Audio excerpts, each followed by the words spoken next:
Hello, everybody, and welcome back to another episode of the Does Metal Have Soul podcast. This one is a biggie.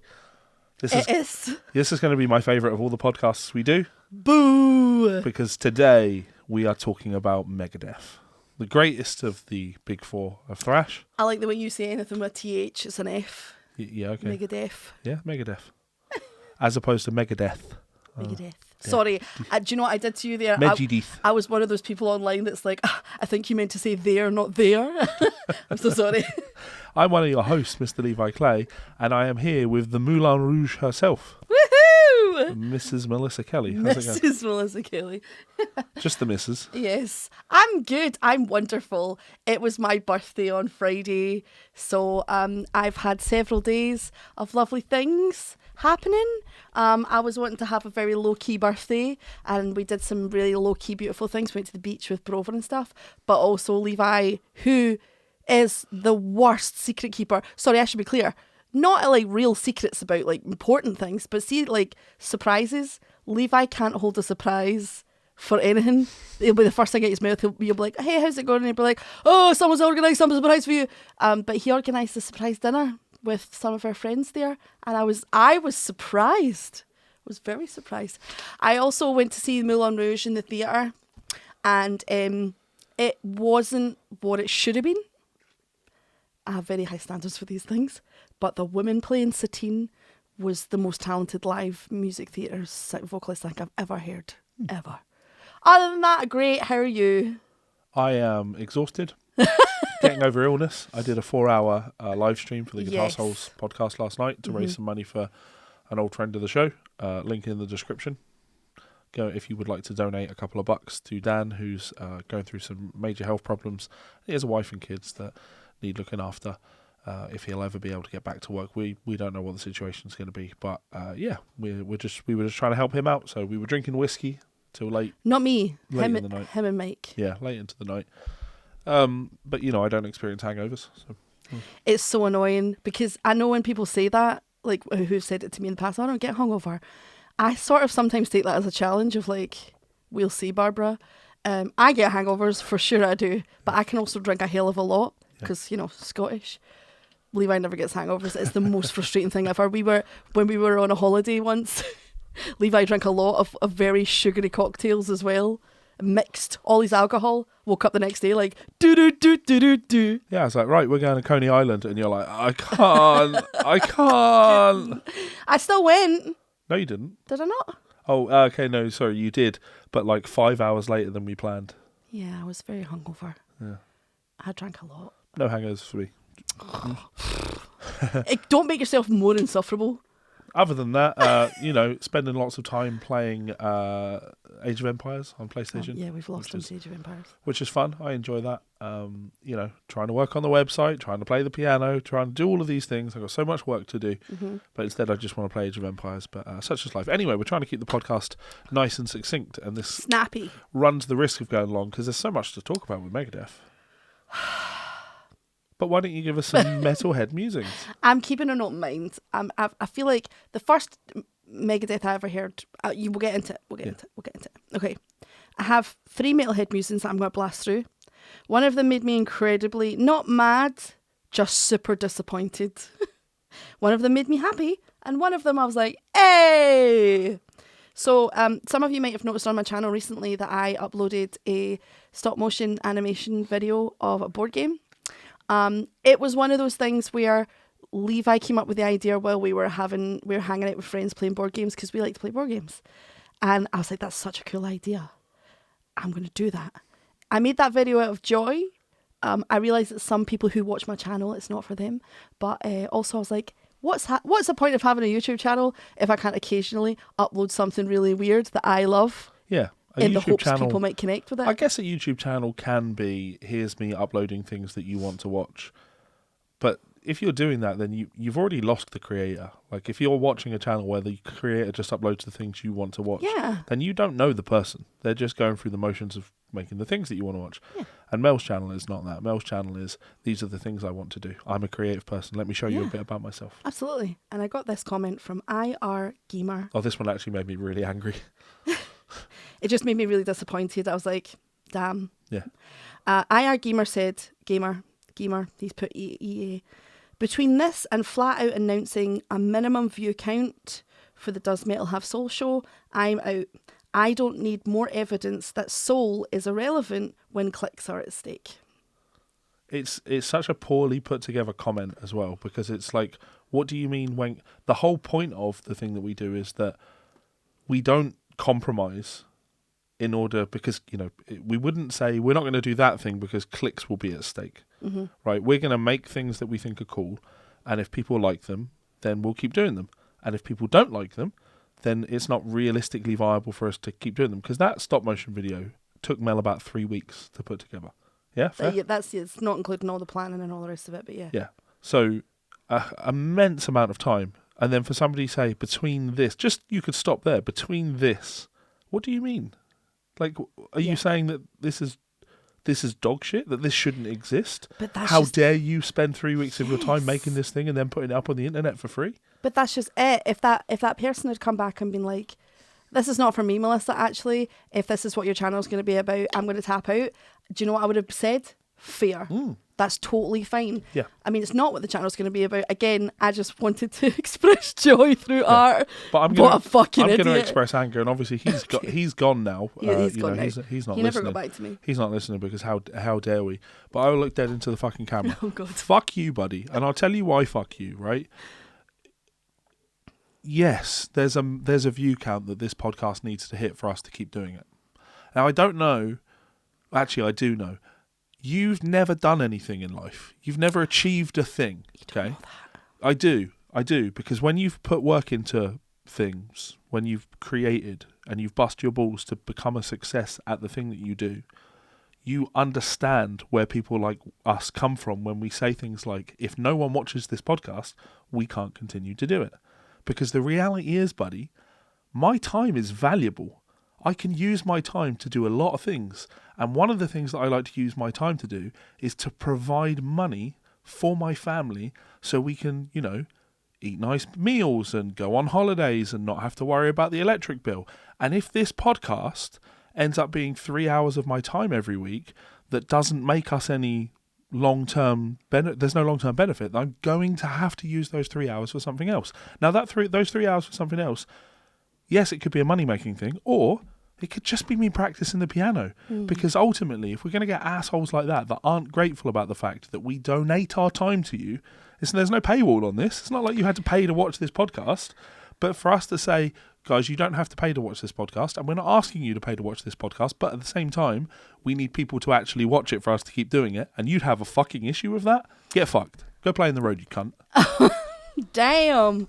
Okay. I just can't fathom that level of ungratefulness. I'm going to stop watching the things that you make because you need people to watch the things that you make. Like, yeah, I think for me, the problem was that was one of the first comments on the thing. And I was already really nervous about putting the video up because, like, I knew it was very far away from what I normally did, but I loved making it so much. It was so much fun. And granted, the editing stage of it was really arduous. And I was like, oh, I've bitten off more than I can chew here.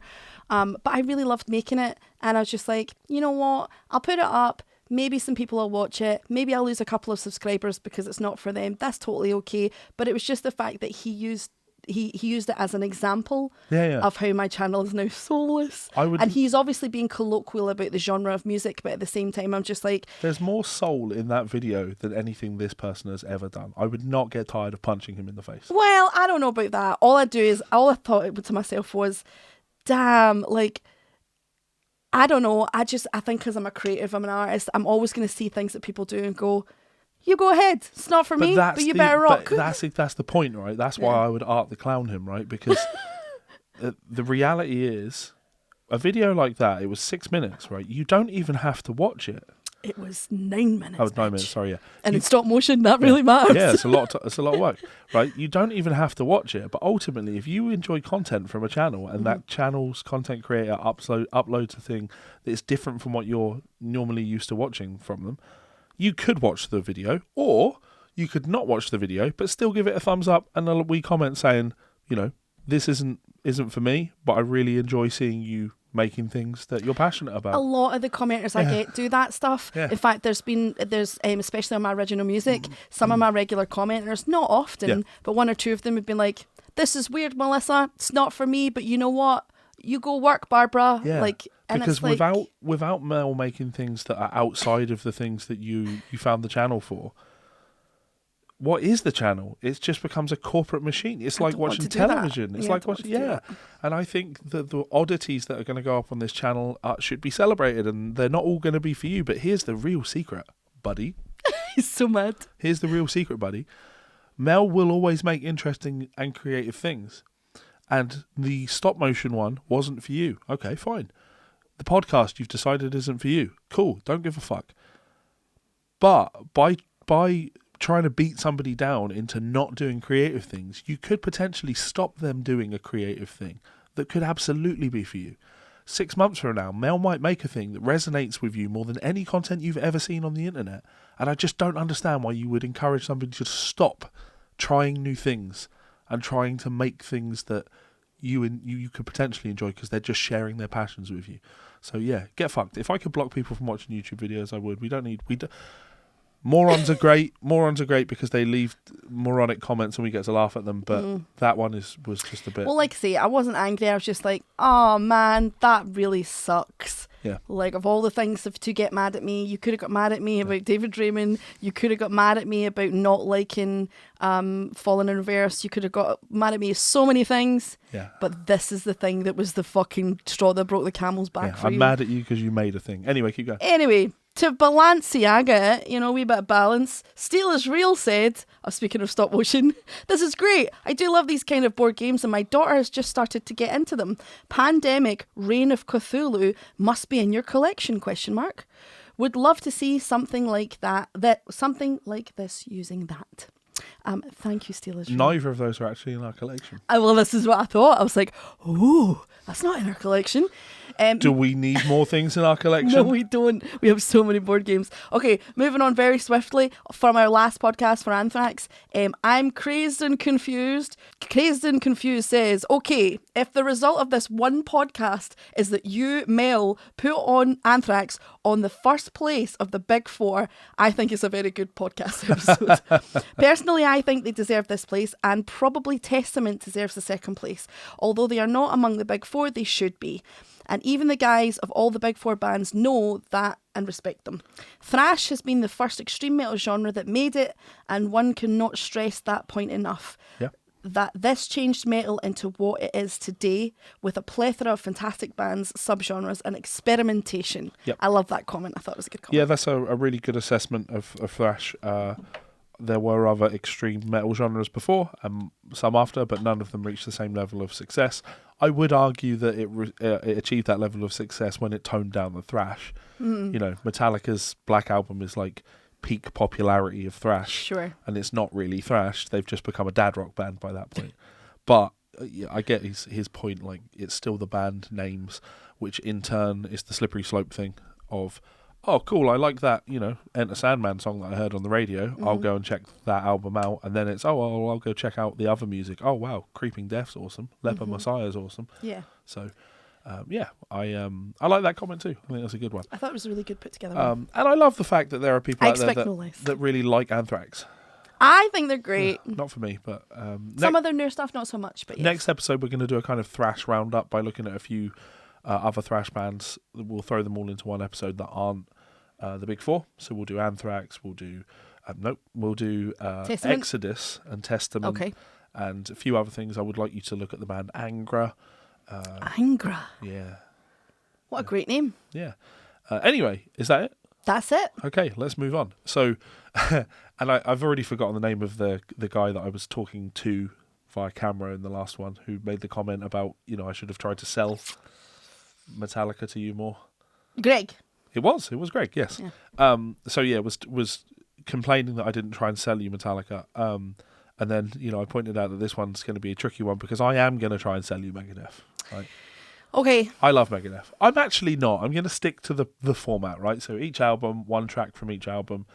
We will play albums that I'm not crazy about, but when they get to the golden era of Megadeth, like I am I like them. Megadeth, very important and influential band to many people, but myself included.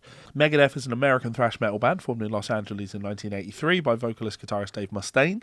Known for their technicality, complex guitar work and musicianship, Megadeth is one of the big four of American thrash metal bands responsible for the genre's development and popularization.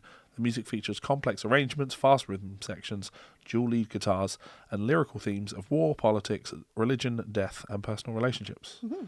So, just off the bat, what would you, before even doing any listening, what makes them different then from all the other thrash bands? In the big four? Yeah. I came up with an analogy for this after I listened to Slayer, is that if the big four are the four cornerstones of a crumbly, spooky building, right? Slayer are the sort of like slasher end of the creepy building. Anthrax are more of the sort of campy Batman end of the building. Yep. Metallica are more the sort of like Saw, Fast and the Furious end of the building.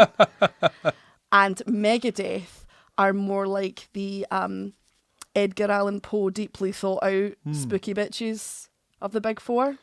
Yeah, so for me, it's two things, right? I would say Metallica are the commercial. Right. Slayer are the extreme. Yes. Anthrax are the light-hearted, but also East Coast. Sure. And Megadeth are the guitar solos. God. You're going to have a long way to sell this shit to me. Which is a wild way to put it, because I don't think Dave Mustaine is that great.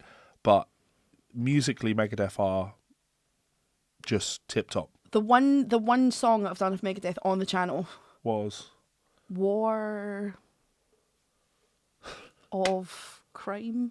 War of Crime. I can't remember, but I do remember it. Oh no, you did the first track from Rust in Peace, I believe. Yes. Yeah. Wait, what's it called?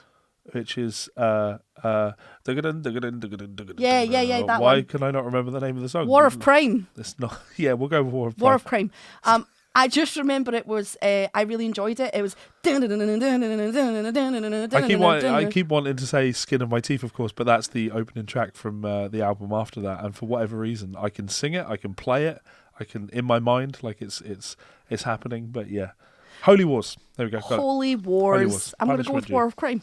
But what I remember of it was the lyrics were very good. Yes.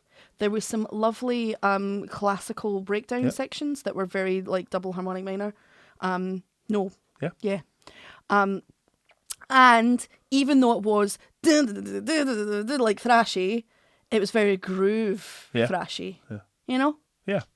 Well, that's a good start. Yeah. We'll get to that album though. So for me, like I say, Megadeth are the music ones, but I will also say I think they are the ones that have more to say about society.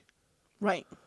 Metallica have elements of that, like on the Black Album. Don't Tread on Me is on the Black Album, but they don't. It doesn't feel like Metallica want to comment too much on society. Slayer want to talk about Satanism a lot, Yeah. And Anthrax, there's the Judge Dredd song, and like it's fun. Yeah. But we watched Dredd and it was very good. Yeah.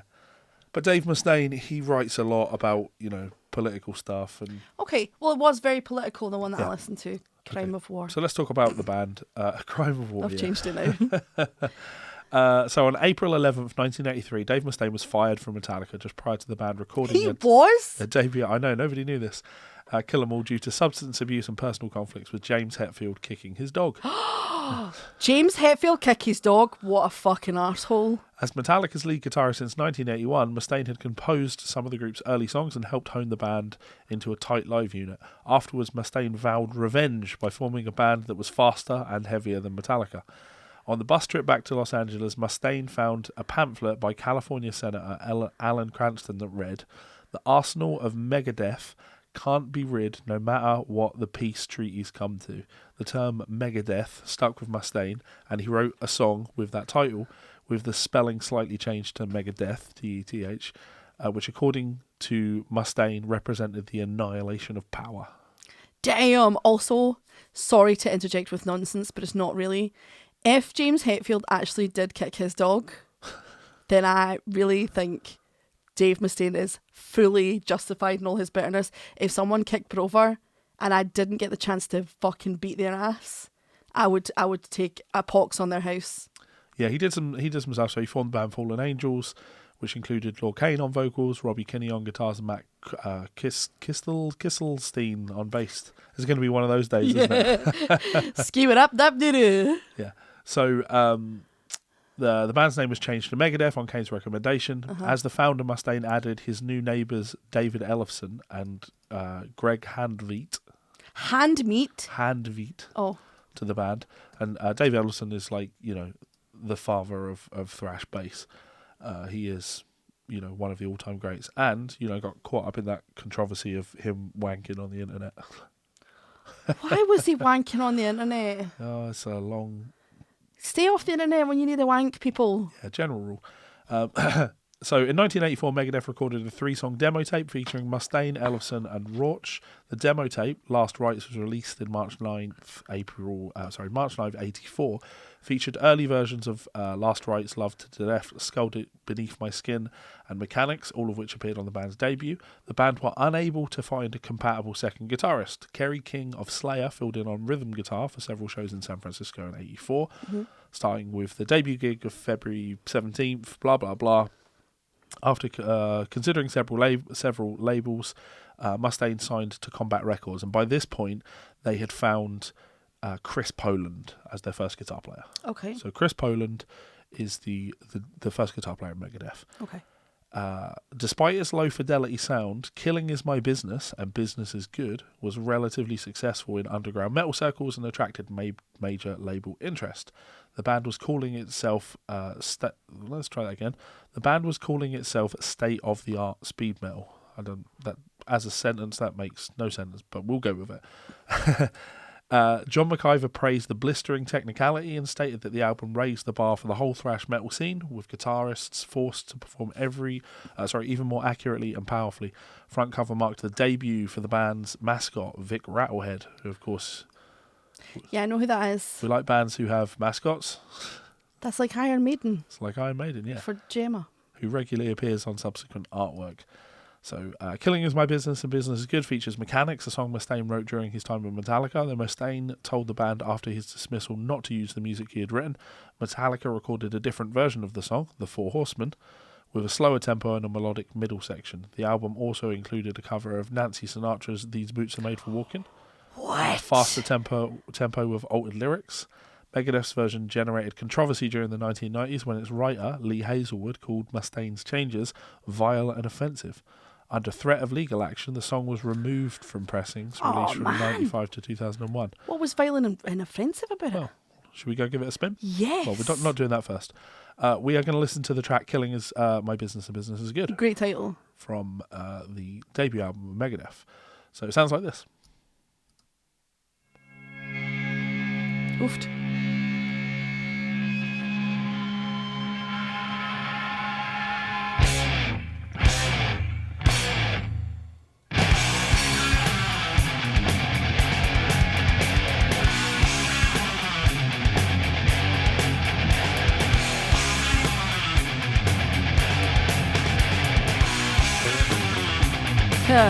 The bass, yeah? Yeah.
So I wanted the guitar solo to play because, of course, we're kind of I was comparing. going to say, we listened to the whole thing. We're kind of comparing guitar players as well on this. Oh, I see.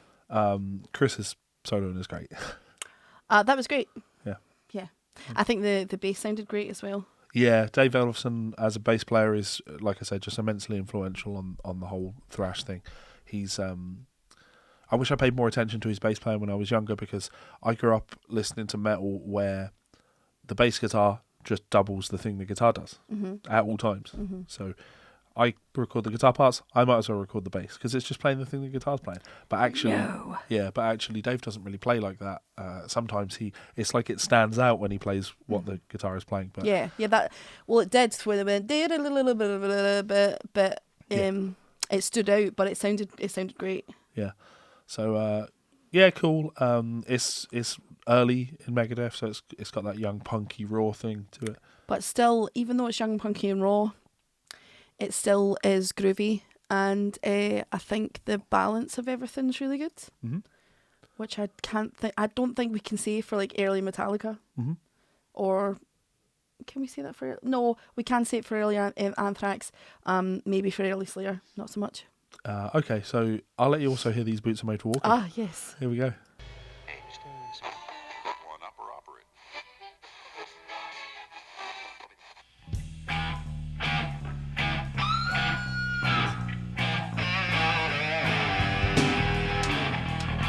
Like, we need to tell people that comment though.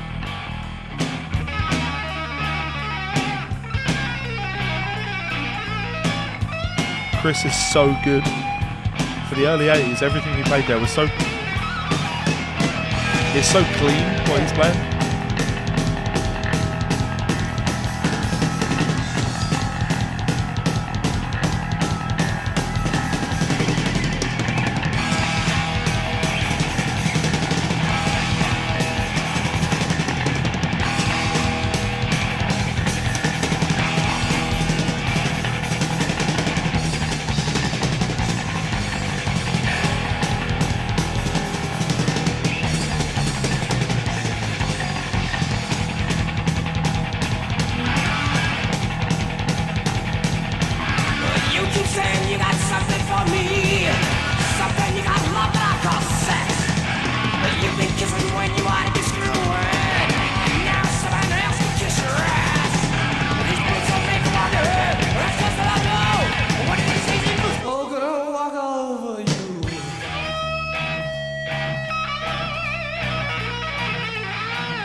Perfectly serviceable.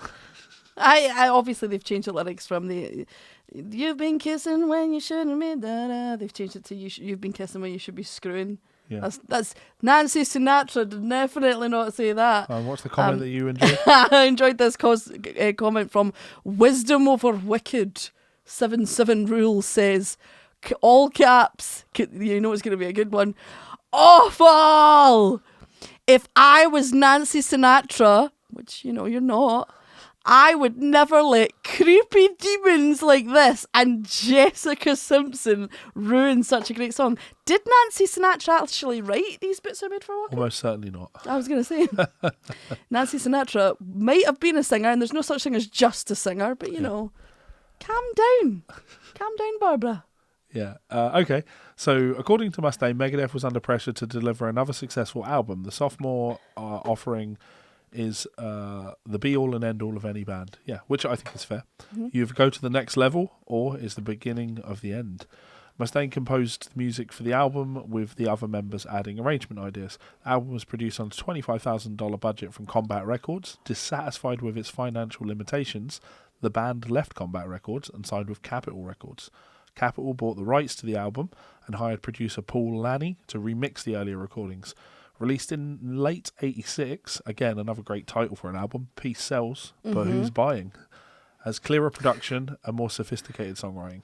Mustaine wanted to write socially conscious lyrics, unlike mainstream heavy metal bands who sang about hedonistic pleasures. The album was noted for its political commentary and helped Megadeth expand its fan base. The title track was the album's second single, and was accompanied by a music video that received regular airplay on MTV. And that is the track that we have for this from this album. So we're going to listen to the song Peace Sells. This is the last album featuring Chris Poland on guitar. Okay. You're going to notice a pattern in Megadeth. Band members are fired and hired like a kid in a candy store. Oh dear. Though, Chris had his own demons with heroin, so okay. Who knows? It could have been Dave fired him because he wanted to do something else, but it could have been Chris was a pain in the ass, just like Dave was a pain in the ass in Megadeth. All I can say is, Chris Poland, underrated god of guitar. So this is Peace Sells from the album Peace Sells, but Who's Buying? Okay. Ready? Mm-hmm.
That's Dave.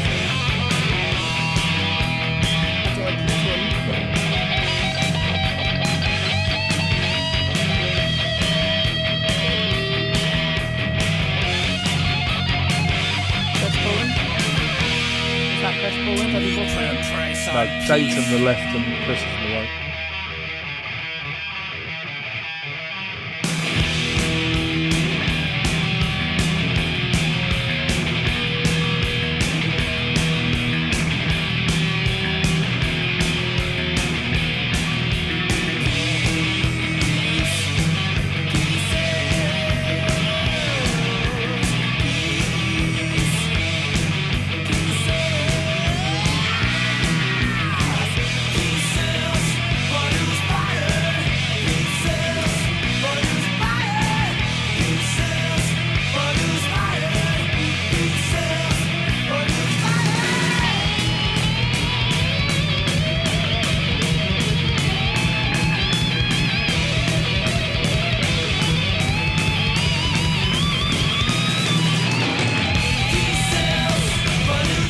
Chris just takes the piss with those bends. It's like an infinite stream of slide, bend, slide, bend, slide, bend, slide, bend. I love his playing. He's great.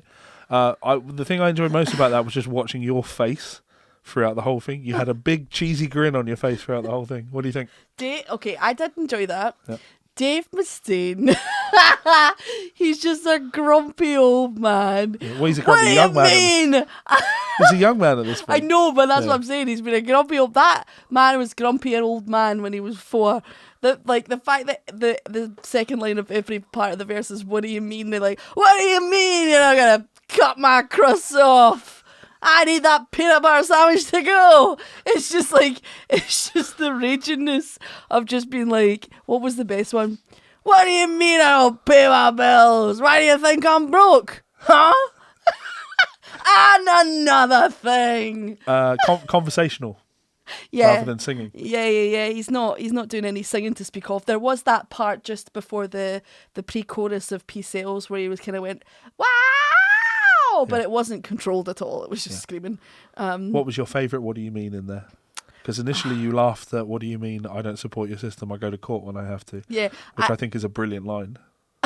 I like, what do you mean I hurt your feelings? I didn't know you had any feelings. This is just bitter old man. I'm unfortunately though, now Dave Mustaine has given me an audio and mental tick for the rest of the day. Okay. Because I'm just going to be like, what do you mean you don't want fish for dinner? I went and caught it myself.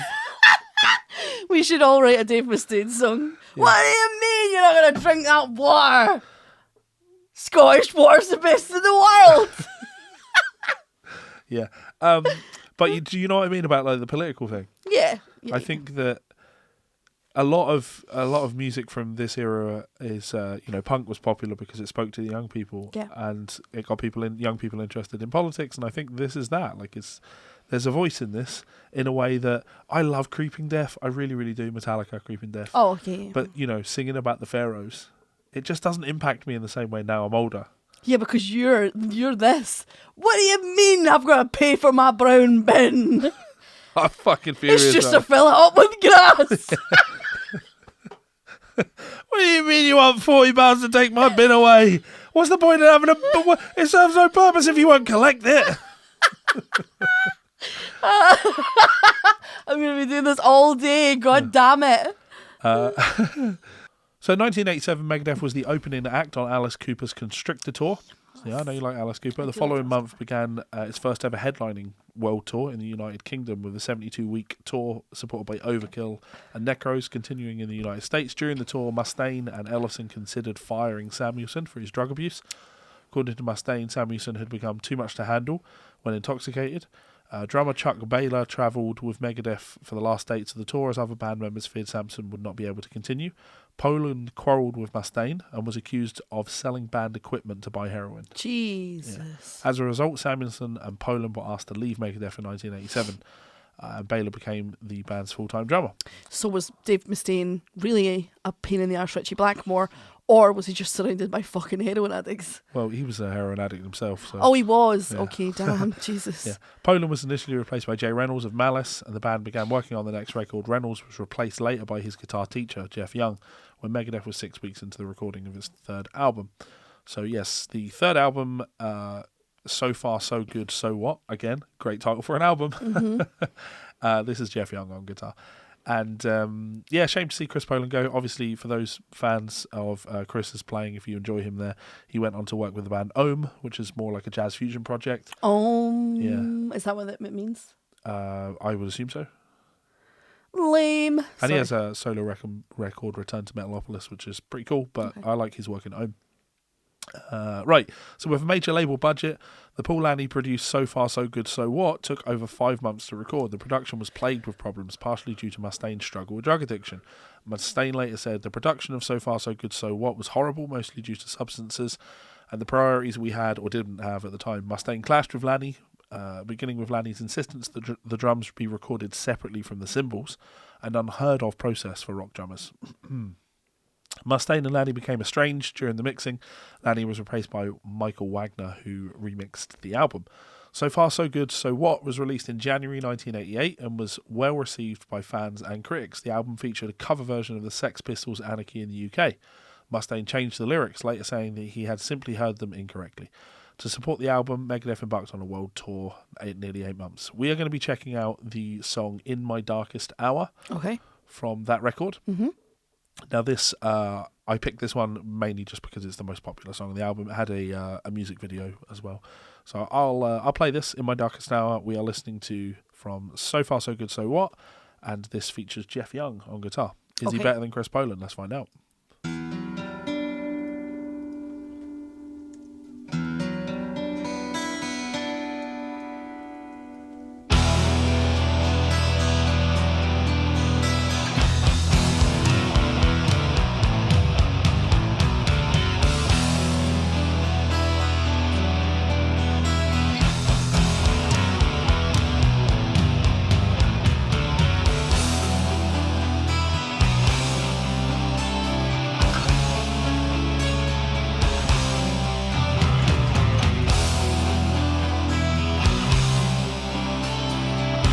musically, Metal James Bond.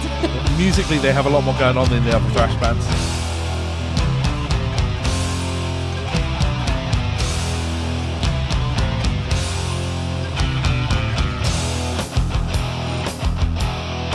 What? I'm just thinking. What do you mean this is my third album? I've been writing since I was 4. Chromatic.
Dave Ellison's bass tone is great on this.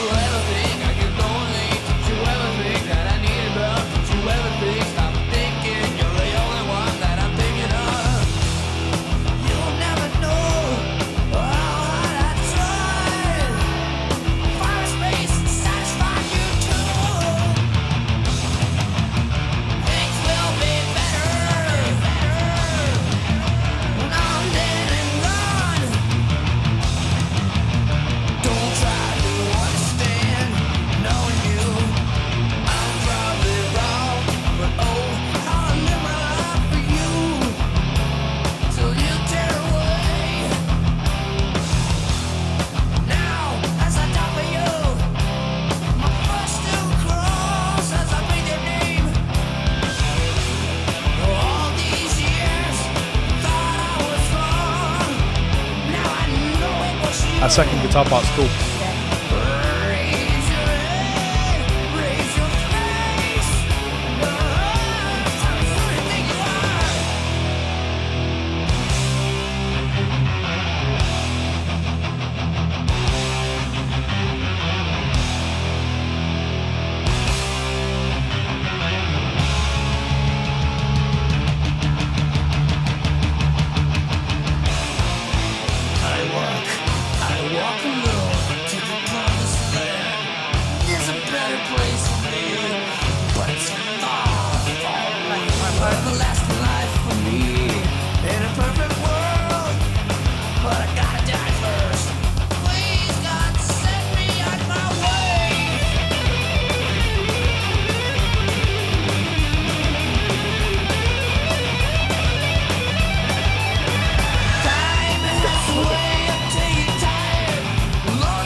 Thoughts? I liked a lot of the harmonic stuff that was going in there. They did the ba ba ba ba. Yeah. That's one of my favourite. I know it's cliche, but that's one of my favourite sort of harmonic movements. There was also some other fun things in there, melody and harmony wise. I think out of all the big four so far, Megadeth's got more going on for it harmonically. I think Dave Mustaine. See, when it comes to rhyming scheme and phrasing and all of that stuff, Dave Mustaine's like, what do you mean I have to make songs seem coherent? What do you mean? It's get off my back, okay? I've got a bad back, leave me alone. Yeah, he does have a bad back from carrying the thrash scene. And it's weird because his voice, he's obviously not a big singer. Yeah. He's obviously being conversational, but there's a couple of moments where he'll do something and you're like, nah, there's something in there. But then he'll back away again and it'll go back to just like, what do you mean? Well, we in a perfect world, we listen to more Megadeth. Like, it happens that we've played a bunch of songs where that's quite conversational, but he does sing. Sure. That's such his life. I do think that if Megadeth had a different singer, yep, that I would probably like it more so. Not that I don't like it because Dave Mustaine, it's just that it would probably add... He's limited by his own range. You don't have to have a big range to be a good singer, but, you know. Well, that's always going to be the tricky thing. Like, I'm a musician. I love songs and I love singers, sure. But I'm also a musician. And sometimes I can put a band on because I like the singer. I can put a band on because I like the songs. But I can also put a band on because I just like the music. Yeah. And I just don't think you're really that. Like, you like songs and singers. And so with this, if there's not a singer, it doesn't really matter to you how great the music is. Because it's like, oh yeah, but there's a turd on top of it. Does that make sense? I would stop you right there, Hazel. You're going to say Tom Waits? I'm not going to say Tom Waits. Okay, what are you going to say? What are you going to say? I love that you're like preempting Tom Waits. Tobias Forge is not a great singer. No, but he's serviceable. Sure, like, but their music's also not pushing any new on paper, he's fine. Okay. Is he not? Yeah, no, that's what I'm saying. I'm just saying that I think you're probably mostly right. It's just that I can listen to things just for the sake of enjoying music. Okay, well, that's a good sign. So we might like some Megadeth then. For me, I like them musically. I'm not crazy, obviously, on So Far So Good So What, because I love Chris Poland. Yes. Could not really care much for Jeff Young. I was also going to say that I do think the guitarist is better in the first two. Yeah, but it's about to get a lot better. So, yes, let's have a look. Young's dismissal resulted from Mustaine's suspicions that he was having an affair with Mustaine's then girlfriend, an allegation that Young denied. The band were unable to find a suitable replacement for Young, although 1989 marked the first time since its inception that Megadeth did not tour to perform at least one show. They recorded a cover version of Alice Cooper's No More Mr. Nice Guy. No More Mr. Nice Guy. Which appeared on the soundtrack to the Wes Craven horror movie Shocker. Video was to it, it's not important. During the March 1989 auditions for a new lead guitarist, Mustaine was arrested for driving under the influence and possession of narcotics after crashing into a parked vehicle occupied by an off-duty police officer. Mustaine entered court-ordered drug rehabilitation shortly afterwards and became drug-free for the first time in 10 years. Well done. With Mustaine sober, Megadeth continued to search for a new lead guitarist. Guns N' Roses guitarist Slash had been jamming with Mustaine and Ellison, and although it seemed like he might join Megadeth, he remained with Guns N' Roses. Dimebag Darrell of Pantera was offered the job, but the deal fell through after Mustaine refused his request to recruit his brother, Pantera drummer Vinnie Paul, and he had already hired Menza. Now, Menza's a great drummer, so... the offer was also extended to Chris Olivia, who declined as he did not want to leave Savatage. Jeff Loomis would later go on to form progressive Metal Titans with Nevermore, also auditioned, though Mustaine deemed him too young to join Loomis, only 18 at the time. Marty Friedman filled the guitarist position. The recommendation of Ron Lafitte, a member of Capitol Management. Lafitte had heard Dragon's Kiss, a solo record by Marty Friedman when he was in Cacophony. I like the band Cacophony.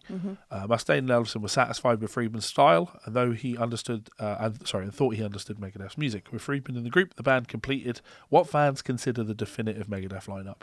The revitalised band entered the studio in March 1990 to record the album Rust in Peace. Released in September 1990, Rust in Peace debuted at number 23 in the United States, number 8 in the United Kingdom. Mustaine had developed a writing style with a rhythmically complex progressive edge. Songs featured longer guitar solos and frequent tempo changes. Described as a genre-defining work by Decibel, the album solidified Megadeth's reputation in the music industry. It features the singles Holy War, The Punishment Due, and Hangar 18, both of which were accompanied by music videos and became live staples. Rust in Peace received a Grammy nomination in 1991 for Best Metal Performance and was the group's third platinum album, certified in December 1994. So, the old Onion article of musicians still continue to try and make new art despite the fact Megadeth's Rust in Peace exists. Yeah. This was a really hard one for me to pick a tune from. Okay. Because the whole album is great. Okay. It just is. The whole album is great. Holy War's great. Hangar 18, I would happily play Hangar 18. Take No Prisoners, Five Magics, Poison Was the Cure, Lucretia is fantastic, Tornado of Souls. In fact, we're probably going to go for a drive at some point. We might go for a drive later. We're going to Sue's. We'll literally drive and just listen to some of this. It really is a great album. Okay. Tornado of Souls is the one that I've picked. Now, I'm glad because obviously you've heard Holy Wars. Yes. Holy Wars is the most played, but actually Tornado of Souls is closely behind on Spotify, 134 million streams. Damn. I assumed Hangar 18 would be second because it was one of the singles, but Tornado of Souls, has eked out that second place. Tornado of Souls, by many, myself included, would argue that as far as metal guitar goes, the greatest guitar solo that's ever been recorded by a metal musician is on a metal recording is this song. So that's why it's got the plays that it's got. Marty Friedman as a guitar player, he has a sound, a unique sound, instantly recognizable sound. So let's see what you think. This is Tornado of Souls. Okay.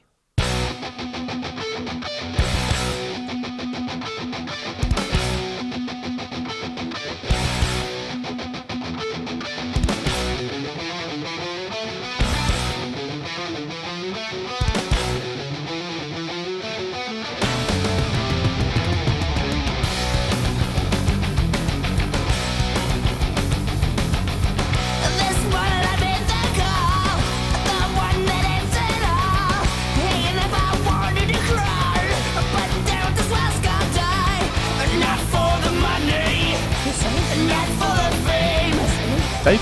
Not for the power, just no more games.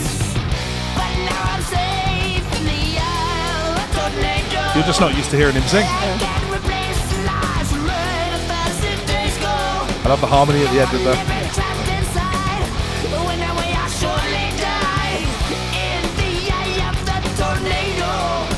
Blow me away. You grow to love my name. You hate me just the same. You won't need your breath, and soon you meet your death. Not from the years, not from the use, not from the tears, just self-abuse. But now I'm safe in the Isle of Tornado. I can't replace the last let 1,000 days go. No more living trapped inside. When I way I'll surely die.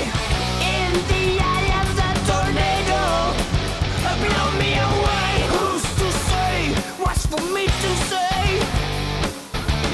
Who's to say what's for me to be? Who's to say what's for me to do? 'Cause ain't nothing that'll be for me.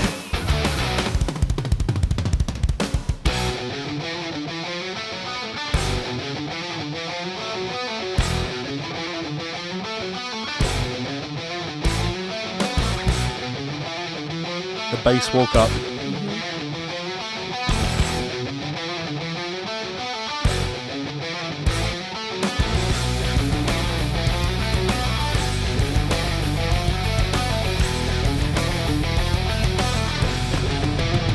The land of opportunity, the golden task for me. My future looks so bright, I think I've seen the light.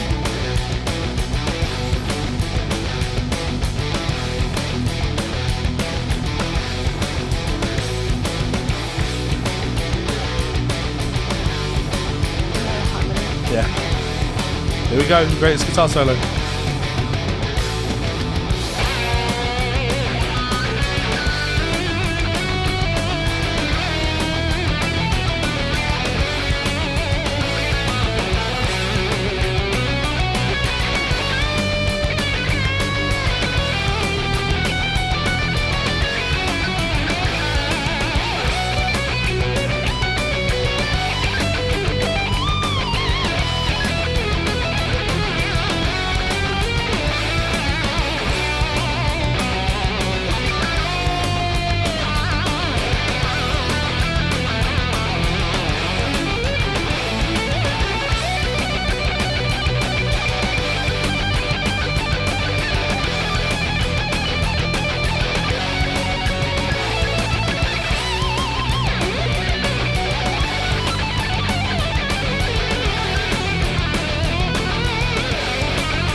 Can't say what's on my mind. The guitar solo was very melodic. Yeah. Like you could hear, It builds. yeah, It peaks. yes. Yeah. And I think my issue with some guitar solos is that you can't hear where the guitarist is thinking, like, harmonically. Not that I'm over here being a fucking expert in guitar, for sure's not, but you can, if you've got a musical ear, hear where a guitarist is pulling from, or at least where they're heading Yeah. musically. And with that one, it was really lovely. Lots of arpeggio, lots of outlining, Yeah. chord changes. There's some interesting note choices. Could you pick up his trademark, the thing that Marty is really known for doing? Sweep picking. No, lots of people sweep pick. It was very classical at one point. Yeah. Is that it? No, lots of guitar players. Malmsteen's classical. Marty likes to play the wrong notes. So instead of playing, Marty does things like. Oh, okay. Yeah, no, I do. Yeah, I did hear He does that all the time. Like goes to play the note you expect, but plays wrong and slowly bends into it. I feel like that's a blues thing. But he does it in a way that's more. He's trying to sound a little bit more Japanese, like a koto or something like that. Oh. He lives in Japan now. He's lived in Japan, like he's naturalized Japanese. He's a citizen of Japan. He's lived there Nice. for 25 years. He's like a celebrity over there. He's an ambassador for foreigners over there. Like he's virtually a household name in Japan. Shit, very Kim and his popular in bad Japan. self. He's big in Japan. He Tom is Waits big in reference. Japan.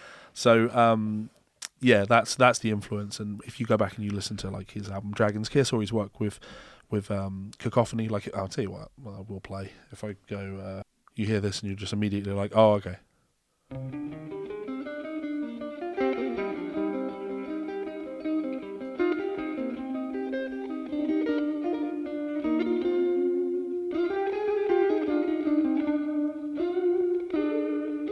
Oh yeah. Then when the solo comes in now.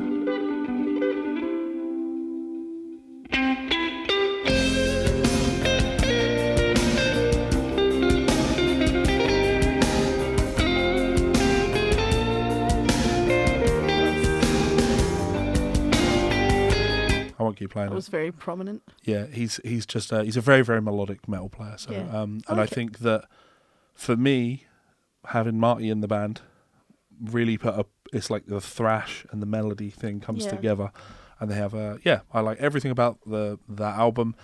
Production is fantastic. Lyrics. You when it started playing and he was singing, you said, "Who's singing?" Yeah, because the tone seemed not correct for Dave Mustaine. I thought it was a woman for a second.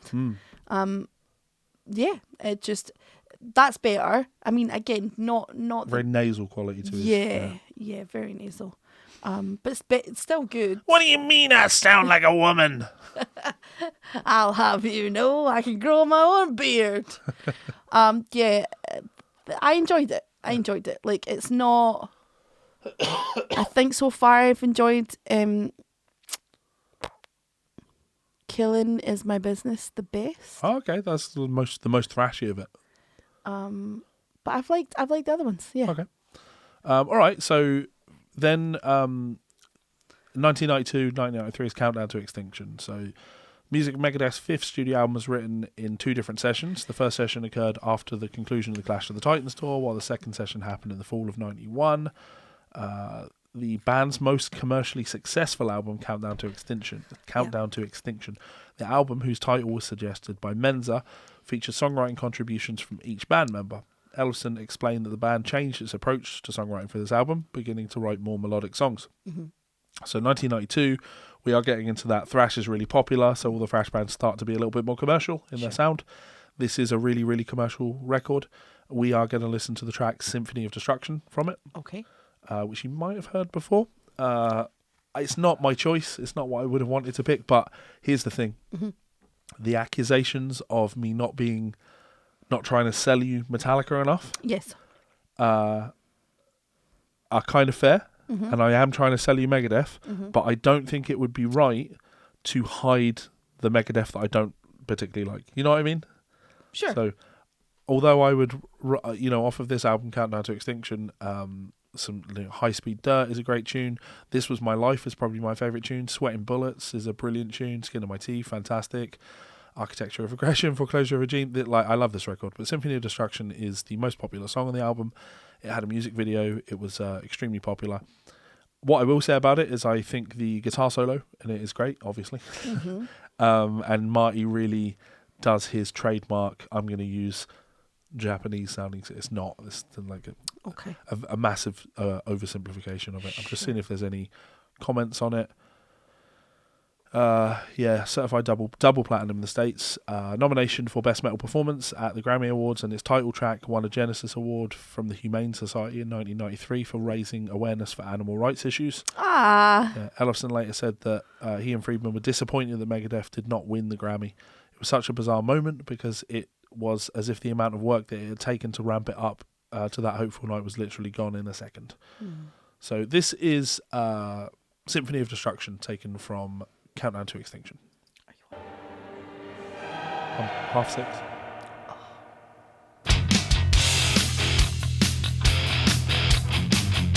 I've totally heard this before. Well, we could always listen to something else. No. And put him in control. Watch him become a god.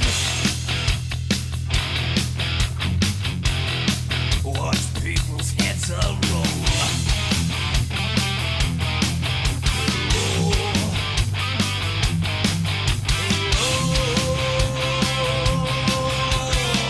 Love the vocal harmonies in the chorus. Just like the Pied Piper that rats through the streets. We dance like the melody's good. marionettes, Yeah. swaying to the symphony of destruction. Acting like a robot. Oh my goodness. Its metal brain corrodes. Yeah, don't do that. You try to take us balls before the head explodes.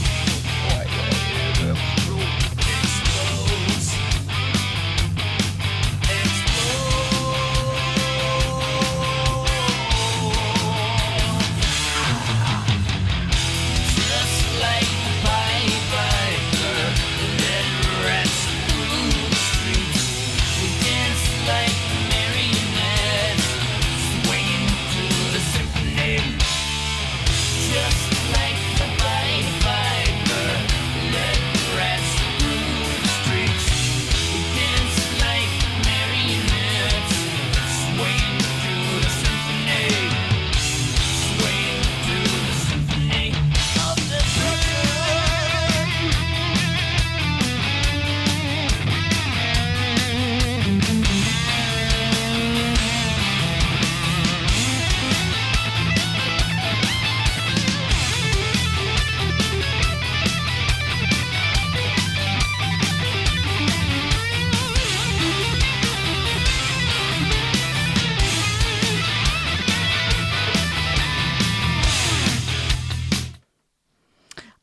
I really like this. Feels like the first song that you've showed me where Dave sorted out his fucking phrasing for things. Can I see the lyrics again? You've taken the lyrics away.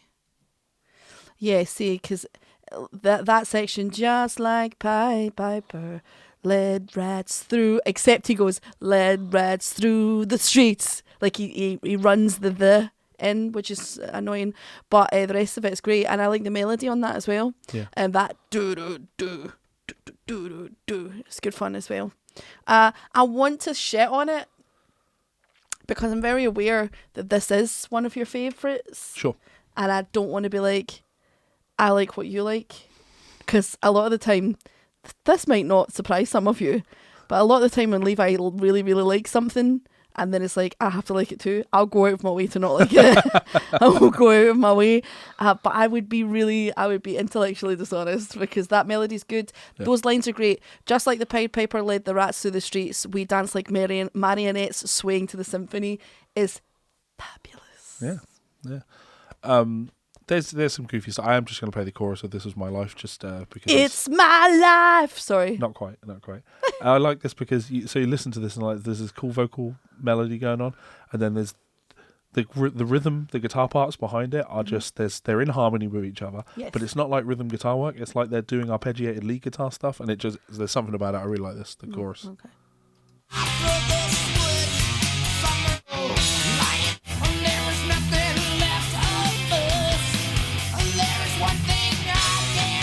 Imagine playing this and singing it. Lying on your bed, examining my head. This is the part of me that needs payback's on a bitch. After the switch, summon electric chair. I really like that chorus. I think that's something really... Sure. That would be a pisser to play and sing at the same time. Lying on my bed, examining my head. This is the part of me that hates. Yeah, he definitely got better as a songwriter as time went on. Oh no, he didn't. We're about to fuck that one right in the bin. Oh, okay. At least it's not. What do you mean? I mean, to be fair, I fucking love that. I think that was great. Because to be fair, you know, I want to give you the full picture. Megadeth are amazing, Right. but they also release some real shit. Can I ask a question? Sure. You, when you were making your band and Yes. doing your own things, is Megadeth your biggest inspiration for No, that? not even close. What was your biggest inspiration for the band? It was a couple of things at the time when I was doing the Hellcat Molly thing. Yes. We were listening to a lot of Toute and Racer X. What? Yeah. Toto, as in, there's gonna try to take me away from you. Yeah. Yeah. Yeah. It for me, Rosanna. it was kind of three things, and these things all happened at the same time, right? So, it was Racer X, who have always been in my blood, which is Paul Gilbert. Don't know who they are. We'll get there. They're pretty niche, but Racer X, we were listening to a lot of Toto's Falling in Between Live concert, the DVD, when we were doing all the writing for that, but also Nickelback's album Dark Horse had dropped. Okay. Which was a pretty tight, heavy production from them. Take your word for it. Which I was listening to that a lot at the time. Toto, Nickelback, Racer X. and Razor X was the combination of influences for that album. There are obviously other things that are creeping. But those were the main influences. So those were the influences when the band formed and we were demoing, when we were writing demos. So songs like Night of Sin, which people don't know these songs because they're not on the album. Then when I came back to it to revisit it, there was influences. I was trying to be a little bit more commercial, so I was listening to bands like Hailstorm. Okay, I haven't heard them. Yeah, you have. It's Lizzie Hale's band. You'll know them if you hear them. Okay.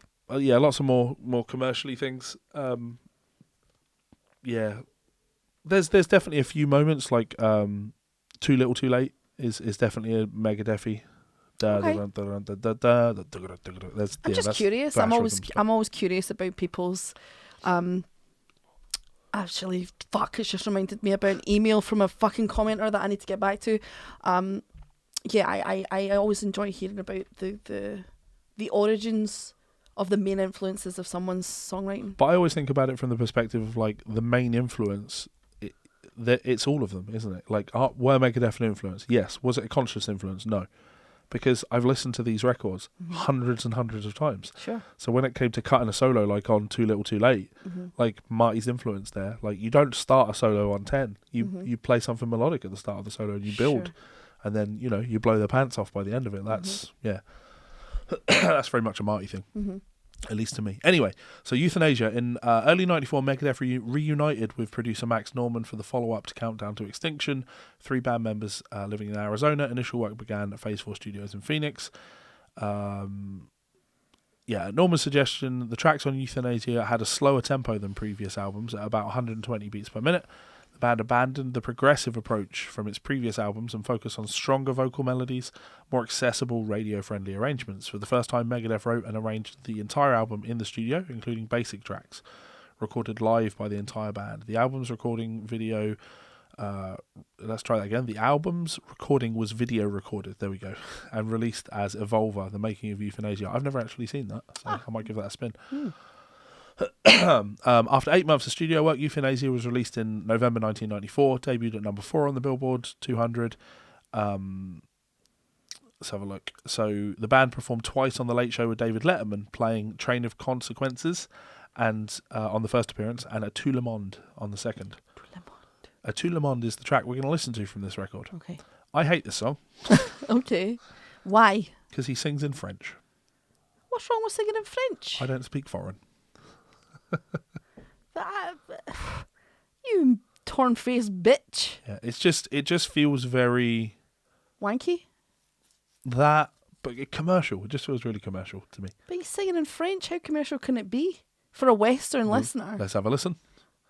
This is a Toute monde from Euthanasia. Don't remember where I was. I That's commercial. realized life was a game.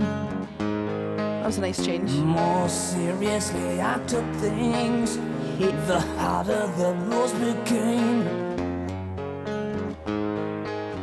I had no idea what it cost. My life passed before my eyes.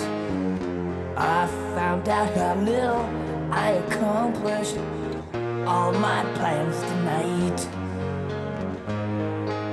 So as you read this, know my friends, I'd love to stay with you all. Smile when you think of me. My body's gone, that's all.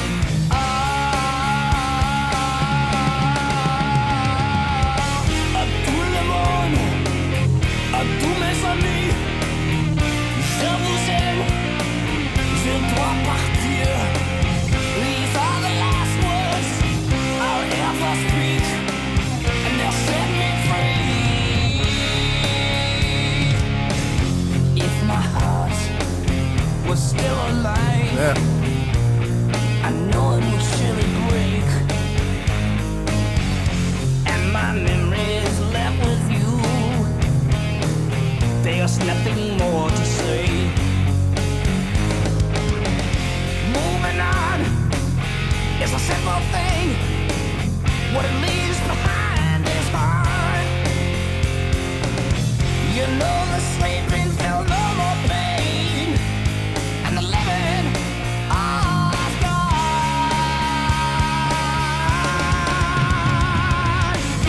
Tout le monde, tous mes amis, je vous aime, je dois partir. These are the last words I'll ever speak, and they'll set me free.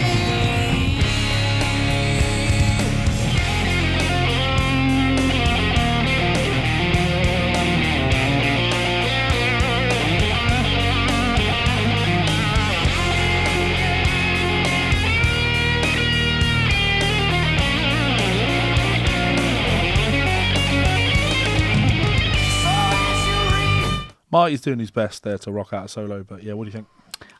There was the harmonic turnarounds that were nice, like a nice freshener on the old ear. But it's a shame because the phrasing in Symphony of Destruction was on the correct path to be really an enjoyable listen, and it's just all went to shit now. The French bit feels Ponty. Like, why? We had a conversation on Discord. I think it was Discord. It was either Discord or when I used to stream on Twitch before I had a mental breakdown. But who was it? It was Raz. I think it was Raz. Someone said something about learning another language.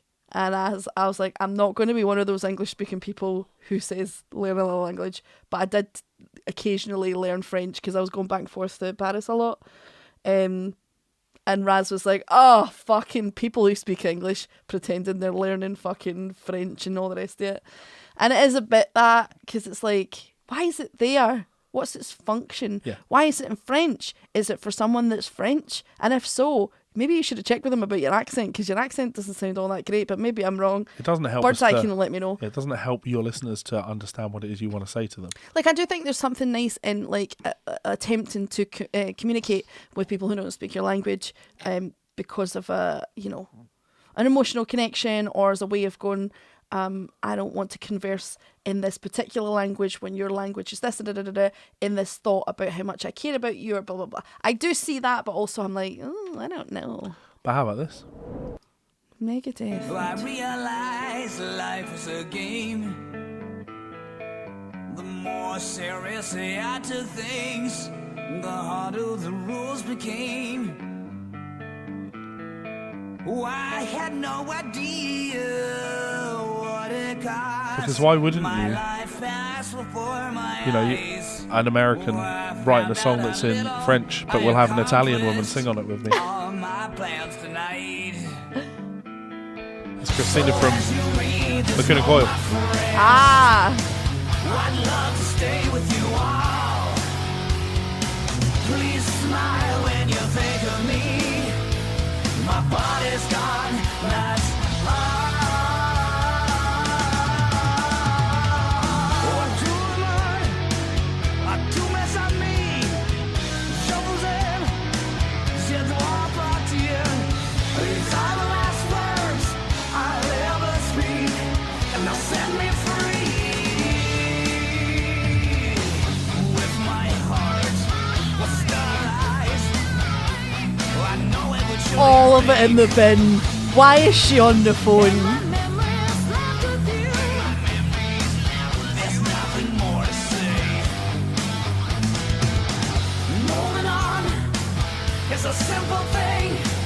What it She looks like Gaga there. Like young, No, she like German art Gaga. no.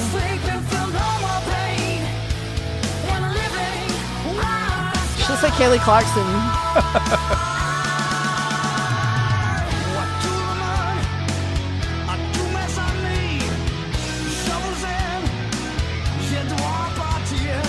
No. No to all of that. That Yeah, was like, garbage. Why? Also, Bird's The Eye. song was garbage in the first place. Like, Why would you do that? to then to do years later to do another version of it, like, oh, And then have a music video that makes no sense. Bird's Eye, what's the... I hopefully you'll watch this.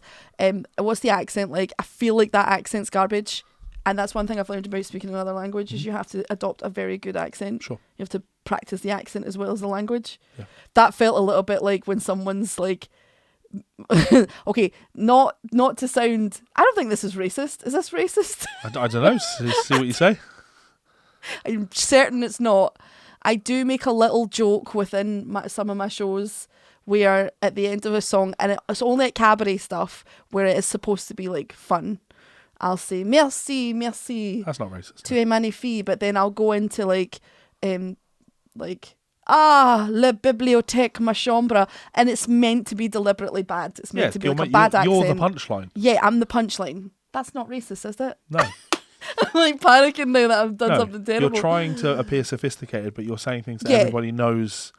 Yeah. It's like Del Boy. It's Del Boy. Yeah. It's Del Boy being like, Bonjour. well, it's that.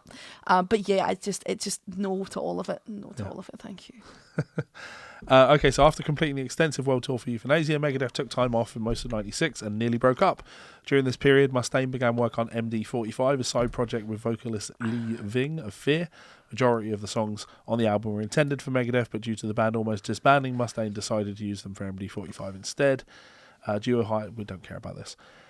September '96, the Megadeth went to London to work on songs for the next album. The songwriting was closely supervised by new manager Bud Prager, who contributed musical ideas and lyrics. Many lyrics and song titles were changed at his request. Regarding Prager's influence, Mustaine later wrote, "I figured maybe this guy could help me get that intangible #1 record that I so badly wanted." The album, recorded in Nashville, was Megadeth's first collaboration with country pop producer Dan Huff. Dan Huff is he's a great guitar player. He's like legendary session guitar player. Sure. Who had met Mustaine in 1990. Cryptic Writings was first released in June 1997. The album peaked at number 10 on the Billboard 200, was eventually certified gold in the United States. Its lead single, Trust, which we'll be listening to, became Megadeth's highest charting song in the mainstream pop tracks at number 5. Was nominated for Best Metal Performance in the 1998 Grammy Awards. Although all 4 singles from the album entered the top 20 on Billboard's mainstream rock charts, press response to the album was mixed. Album featured a diverse set of songs which the Los Angeles Times described as a rousing balance between older material and experimental songs. Asked about the album's eclecticism, Mustaine said that Cryptic Writings was divided into thirds. One part based around more faster, more aggressive material, another was more radio-orientated like Euthanasia, and the third act was more melodic. So you want to give Trust a spin? Sure. Yeah.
mean this is happening to me? You should do that.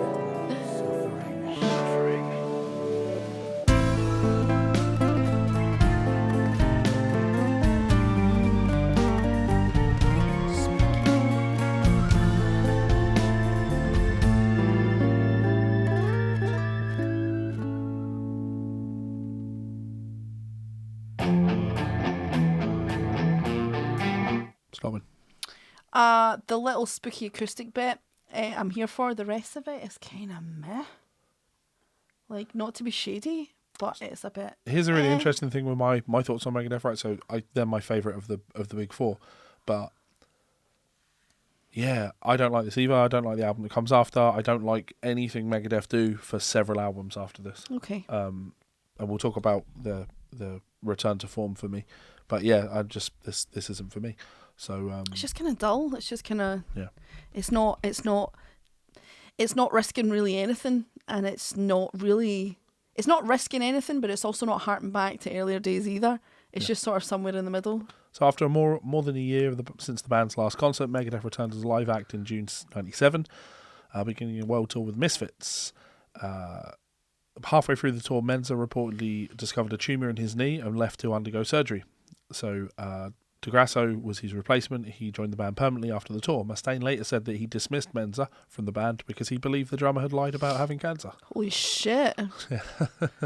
Damn. Following the band's mainstream radio success with Cryptic Writings, Megadeth again worked with Dan Huff on its 8th studio album. The band began writing in January 1999, supervised by Bud Prager again, credited as co-writing 5 of the album's 12 songs. With the expectations following the chart success of Trust, Prager convinced Mustaine to grant Huff even more control over the album's recording, a decision that Mustaine later regretted. Risk, released in 1999, was a critical and commercial failure and led to backlash from many longtime fans. Although its 2 predecessors incorporated rock elements alongside a more traditional heavy metal sound, Risk was virtually devoid of metal. About the band's musical direction, Dave Mustaine said, "We hit the nadir of our career with Risk, and I vowed that after that we were going to get back to our roots. It took a little bit of time to do that. Despite this, Risk was certified gold in the United States. The album's lead single, Crush 'Em, which we're going to listen to, appeared on the soundtrack for Universal Soldier: The Return and was used as the entrance theme for NHL hockey games and professional wrestling events." So this is Crush 'Em from Risk. Okay. What in the disco is going on? Into the arena, and here's the light. Step up now, we're in for a ride. This is war, ain't no fun and games. We get it up, you go down in flames. Party time going down. You better not mess us around. The stakes are rich, take away all the steam. The brass inside, someone's gonna pay. It's our win, deals to lose. Out of my way, I'm coming through. Roll the dice, don't think twice. We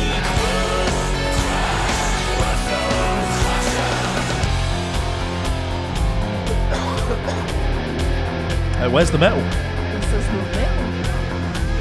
looking for trouble. That's the fucking Scissor Sisters. What's going on? Yeah, I mean, I enjoyed it, but it's not metal. I can't believe that I'm saying that. Because I'm not that person. I hate people who say it, but it's not. I'm not saying it as like, oh, it's not metal, not metal. I'm just saying it's just between the bass and then all of the sort of like bluesy guitar licks and the there was also a weird effect on Dave Mustaine's voice that was like, for his vibrato, made it very watery. I'm not here for that. Yeah. But yeah, that was bizarre. So the band began a world tour in support of Risk in September, playing with Iron Maiden during the European leg. 3 months into the tour, Friedman announced his resignation from Megadeth, citing musical differences. Mustaine later said, "I told Marty after Risk that we had to go back to our roots and play metal," and he quit. He's like, I hate metal. I can't do it anymore. Goodbye forever. Marty was, what do you mean we're going to play metal again? Yeah. Marty was never a metal guitarist. Yeah. He can play metal, yeah, sure. But Marty always, wanted to... I'm sure he loved playing in this era of Megadeth where it was all experimental and he got to do weird shit. If you go and look at his career post-Megadeth in Japan, well, Japan's an interesting culture because musically they don't have genres in Japan. I mean, they do, but people don't separate music by genres. Like Marty can put out an album with a metal track on it and then like a proper J-pop song, and people just listen to everything. It's just like, it's not, oh, I listen to rock music, I listen to blues music, I listen to jazz music. It's I listen to music. That's really lovely. Yeah, so way to go, Japan. His albums have been pretty eclectic. I think they're pretty dog shit. Not for me. Damn. Yeah, there are a few moments where I feel like that's cool, but actually, like many people, I just want Marty to do, Rust in Peace era Megadeth. Yeah. That's it. I'm not going further than that with Megadeth. So we got 9 tracks. Because we finished on fucking Scissor Sisters Megadeth. But yeah, so the thing, like from there they go on and Al Pitrelli joins the band for 1 album. Then Chris Poland comes back for a short period, doesn't do an album. Glenn Drover on guitar, 2 records. Then Chris Broderick joined for 3 records. Yeah. And I just don't care for any of this stuff. Then Kiko joins the band. Oh, Kiko? Yeah. Actual Kiko? Actual Kiko, yeah. Ah. Friend of the show. My buddy Kiko Larera joins the band. Disclaimer. Sorry. I'm Kiko's transcriber. So I have to actually transcribe for Dave Mustaine as well. You have? Yeah. Like actually? Yeah. Like you spoke to him? When he was doing cameo guitar lessons. Fancy. I'd provide little transcriptions of things he did in videos for people. So, yeah. After Kiko recommended me. So... Was he nice? No. It felt very like businessy. Okay. And then Timo Mantasari joined the band after Kiko left. So I actually really like the records that Kiko did. The first one he did with them. Oh Christ, why have I forgotten the name of it? I'll pull it up. Because you blocked it out of your mind? No, I love it. I think it's a really good record. When it came out, I was like, oh, a return to form. Like Megadeth being metal. Because you know what it is? Like, so when Chris Broderick took on the role, I think this with a lot of Megadeth guitarists. They're Dystopia, that's the name of the record. Mm-hmm. So I think this about a lot of Megadeth guitarists. Chris Poland has a sound. Sure. Chris Poland sounds like Chris Poland. Mm-hmm. Does all these cool bendy things, and like Chris Poland sounds like Chris Poland. Jeff Young just sounds like a generic thrash guitar player, and that's fine. Mm-hmm. But you fill in for Chris Poland. Then Marty Friedman joins the band. Mm-hmm. Marty Friedman sounds like Marty Friedman. He's got his own thing, his own sound. Al Pitrelli, Glenn Drover, they just like thrash guitar players. And then Chris Broderick joins the band. He's a great guitar player, don't get me wrong, like really, really, really, really great guitar player. But at this point, he's in a legacy metal band. So he's mostly standing up at night having to play mostly Marty Friedman songs, Right. And he does a great job of like playing Marty Friedman solos. Lots of people would say he does it with no soul. But yeah, he did a great job. But for me, he doesn't bring his own sound to the band. Mm-hmm. But then Kiko joins the band for Dystopia. And, Kiko is Brazilian. And he totally brings that all into the band. That's cool. That influence comes in there. And I like it. I actually do really like that record. He did 2 records with them, and Timo Mantasari has been with them since last year. They've not put out an album, so I'm not going to listen to any of that because it doesn't feel right to jump to Dystopia and skip out all of the era. Because again, you can't just pick the highlights. You either have to do the highlights and the lowlights. Sure. That's Megadeth. What do you think? I think that some early Megadeth stuff's really great. I'm not surprised because I remember doing Megadeth as one of the first videos that I did on my channel, and I remember the first one actually I did on the channel was fucking Party Cannon. Yeah. And I remember thinking, oh my fucking god, I can't do this. If this is all that it's going to be, I can't do this. And that's no shade, all shade. What do you mean you don't like Party Cannon? I think Mike is the loveliest man. I haven't met the rest of the band, but I'm sure they're all complete lovelies. However, I was like, no. But then when I listened to Megadeth, I was like, no, this is good. This is nice. I like this. Cool. I would say in the big four, Anthrax are probably still my favourite. But Megadeth are a good... What do you mean you're dead to me? But I think Megadeth's probably second because I enjoy the melodic and harmonic things. The phrasing on some of that shit makes me want to kill myself. I don't think Dave's a great singer at all, but I don't think he's trying to be. I think he's just trying to be a songwriter. Yeah, for me, he has a voice and, an instantly recognisable, not good, but instantly recognisable. And I like that in vocalists. I like someone who I can just immediately be like, oh yeah, that's, no one else could do this. You can't have someone else do a Megadeth cover band. No. Because without Dave's voice, it's just... Yeah, he's also given me the gift of, what do you mean? I'm going to be doing that all the time now. What do you mean I'm a grumpy old asshole? You've got to stop doing that. You can't do that. I'm doing it differently. Okay. I would say that last one, the experimental, that wasn't experimental. That was, we're just fucking around. Like, I hate that. I hate that when bands are like, oh, this new record's just really experimental. Or just, it's like, no. You've recorded fucking around is what you've done. And that's fine. Is that not what experimental is? Yes. But don't try and dress it up fancy. Just be for real. Just be like, we're not sure. We're bored of what we normally do. We want to do something else, but we don't know what it is. So this is an album of us fucking around. See if someone released an album like that, even if I didn't like them, I'd buy it. I'd be like, okay. Cool. No one buys albums anymore. No, I know. I know.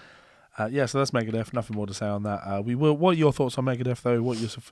Feels like a silly question. What's your favourite Megadeth album? I'm sure we're all going to agree pretty much on this.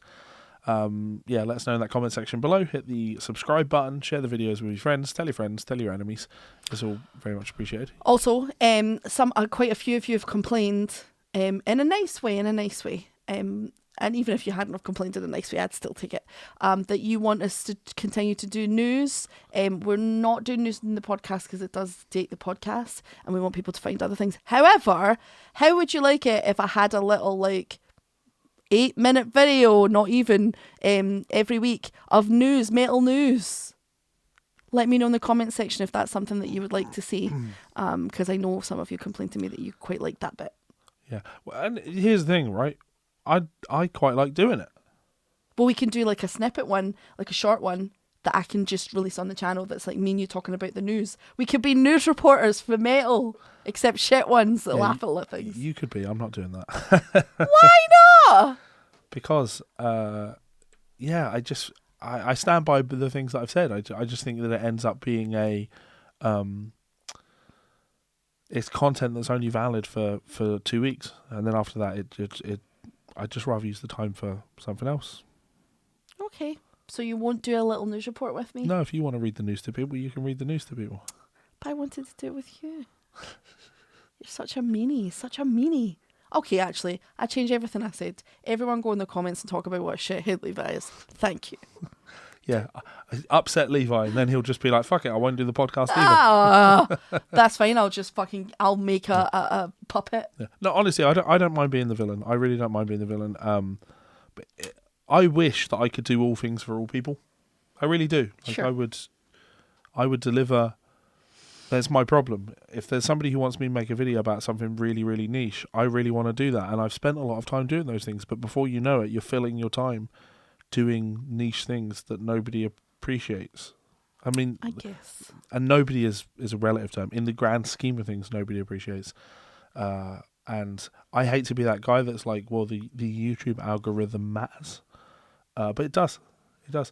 We keep uploading this podcast to your channel, and this podcast would do better on my channel. It would be more successful on my channel. And that's a consequence of the algorithm. You know what I mean? Sure. It's not a consequence of the content. It should perform identically no matter where you upload it. But it would do better on my channel. Yeah. And I'm never making the argument to upload it to my channel because we agreed that we were going to make this podcast as a way to kind of create a nice boost for your channel. So we could move your channel away from just being fucking reaction content where people are like, when you do something that isn't that, they're like, well, I'm out then. Well, I'm sorry. You're actually gonna like try and do something that doesn't just rely What on the do hard you work of others. mean you're a full person with opinions and feelings? I signed up for baby food. So anyway, I'll stop writing. Until next time. Suck a bag of Richards. Bye. Looks like we made it. Look how far my pants are down my legs. Ew. Is that ooh? Well, yeah, because when you say down your leg, that's something you say for shit. Yeah.